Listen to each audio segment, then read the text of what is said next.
Analisa debat Banten, Ustadz Idrus Romli dan Wafi tidak menyadari argumentasi mereka mendukung Kiai Imaduddin.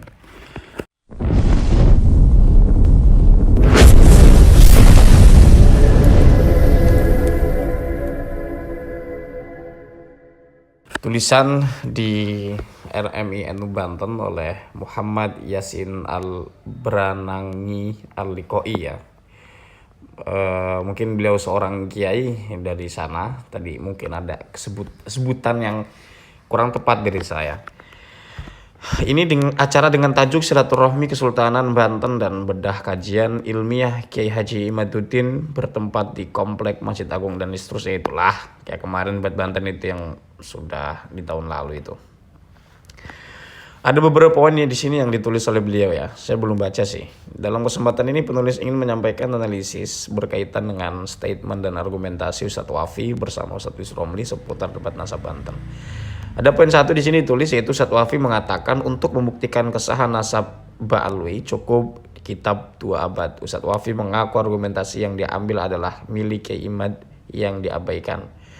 Tanggapan penulis, penjelasan cukup 2 abad lalu untuk mensahihkan nasab Ba'alwi tertulis dalam kitab nasab itu.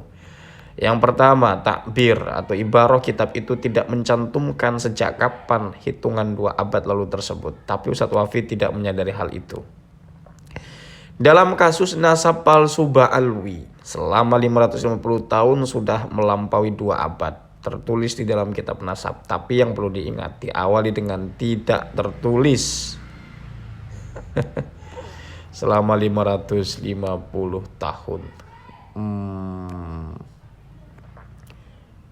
Tertulis 2 abad lalu adalah hanya sebagai data pendukung. Ustadz Wafi sendiri yang mengatakan sebagai data pendukung tentunya harus mengikuti data primer atau sekunder. Kalau data primer dan sekunder tidak ada, maka data pendukung tidak ada gunanya. Iya benar.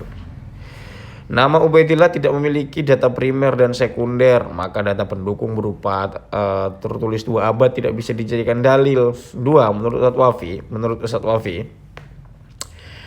Kiai Imaduddin mengambil kaidah fikih terbalik, an-nafi muqaddamun alal musbit atau alal musbat lah. Di dalam kitab Bahrul Muhit ya, juz 6 halaman 32 disebutkan an-nafi hal yulzimuhu ad-dalil al-musbit lil hukmi yuhtaju lid-dalili bila khilafin. Dalam hal menafikan apakah diharuskan ada dalil, dalam hal menetapkan hukum diharuskan memiliki dalil tanpa adanya perbedaan pendapat di antara para ulama. Ustadz Wafi dengan tegas mengatakan kalau mengisbat wajib ada dalil, tidak ada pertentangan di antara para ulama sampai pada pembacaan ibarah wala yajuju nafyul hukmi illa bid-dalili kama la yajuju isbatuhu. Tidak boleh menafikan hukum kecuali menggunakan dalil sebagaimana tidak boleh menetapkannya atau menetapkan hukum itu. Nah, di sini baru ada tanggapan dari penulis ya. Pernyataan dengan argumen dan argumentasi beserta ibarah yang dibacakan Ustadz Wafi memperjelas pembatalan nasab Ba'alwi oleh Kiai Imad berdasarkan argumentasi tersebut. Kemudian beliau mengatakan dalam sebuah tulisannya bahwa Ustadz Wafi itu hanya sibuk menggunakan ibarah untuk mematahkan argumentasi Kiai Imad, padahal argumentasi itulah yang dipakai Kiai Imad untuk membatalkan nasab Ba'alwi. Tuntutan Ustadz Wafi dan kawan-kawannya adalah satu. Ini ada 2 poinnya. Mana dalil yang dimiliki Kiai Imad dalam menafikan nasab? Kemudian mana kitab yang menyatakan bahwa nasab Ba'alwi batal pada abad 4, 5, 6, 7 dan 8? Yang enggak ada kok dikatakan mana bukti batalnya. Kan enggak ada Pak di abad-abad itu Pak.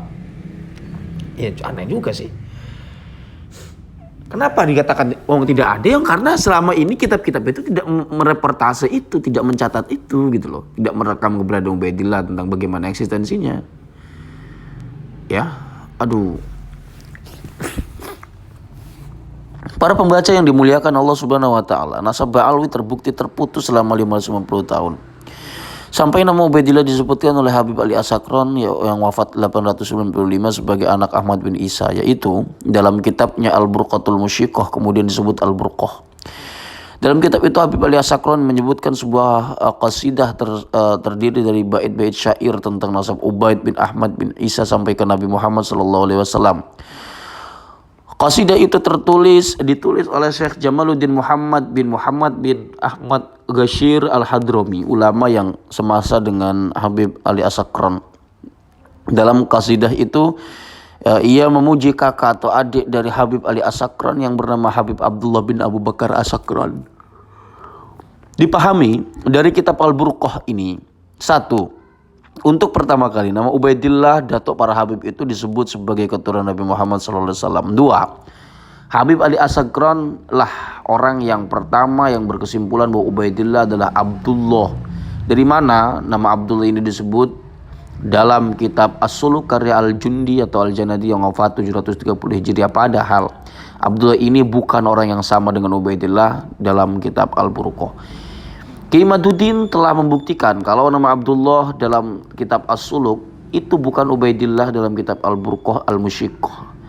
Dalam artikel beliau yang berjudul Rengginang dari Banten untuk Hanif Alatos, perlu penulis sampaikan bahwa untuk menetapkan suatu nasab haruslah ada dalil. Begitu juga untuk membatalkannya diperlukan dalil. Isbat nasab tidak dapat dihasilkan dengan husnudzon. Apabila ada nasab yang ditemukan diketahui penetapannya tanpa dalil, maka temuan tersebut dipastikan dapat menjadi dalil untuk membatalkan nasab yang terlanjur ditetapkan. Dalam kasus nasab palsu Ba'alwi telah ditemukan adanya penetapan isbat nasab tanpa adanya dalil oleh Habib Ali bin Abi Bakar As-Sakran dalam kitabnya Al-Burqatul Musyiqqah abad ke-9 Hijriah. Itu artinya isbat tersebut sama sekali tidak sahih. Lalu kemudian beliau menceritakan di abad 9, 10, 11 ini menjadi surah istifadah ya. Para pembaca mulai mendengar adanya surah istifadah selama 550 tahun itu. Tapi sayangnya surahnya tersebut tidak dapat dibenarkan karena surah yang dimaksud berbentuk dari isbat yang tidak sahih. Jadi surah seberapa lama pun pengakuan dari ulama sebanyak apapun, sekali bermuhadis al-hafidz semua dan husnudzon seyakin apapun, tapi pondasi isbat nasabnya keliru dan tidak sahih, maka menjadi runtuh seketika surahnya. Itulah yang dialami oleh nasab siapa di sini itu Ba'alwi. Kita kembali ke Ustadz Wafi. Secara tidak sadar atau memang dia yang didampingi Ustadz Yusuf Romli tidak memahami situasi jalur nasab Ba'alwi, Ustadz Wafi menuntut dalil pembatal kepada lawan debat, padahal dalil pembatal tersebut tidak pantas ditanyakan mengingat isbatnya tidak Kalau isbatnya saja sudah tidak benar, maka otomatis batal dengan sendirinya.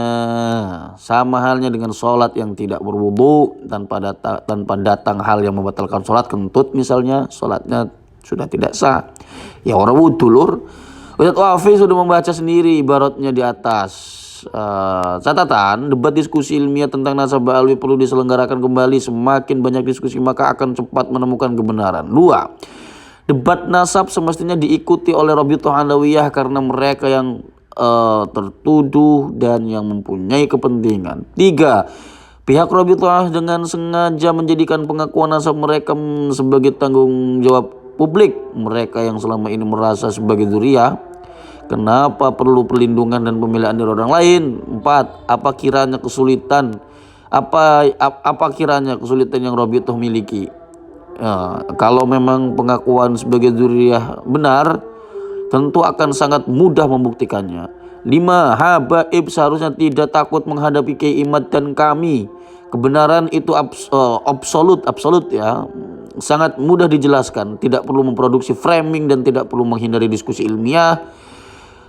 6. Menghindarnya Rabithah Alawiyah dari diskusi dan adanya framing pengalihan isu dari objek Ubaidillah menjadi satu bukti bahwa nasab Habaib Ba'alwi memang tidak sahih. Seharusnya tanda ya, bukan bukti ya. Aku sepakat sih dengan pada kata bukti itu diganti dengan tanda.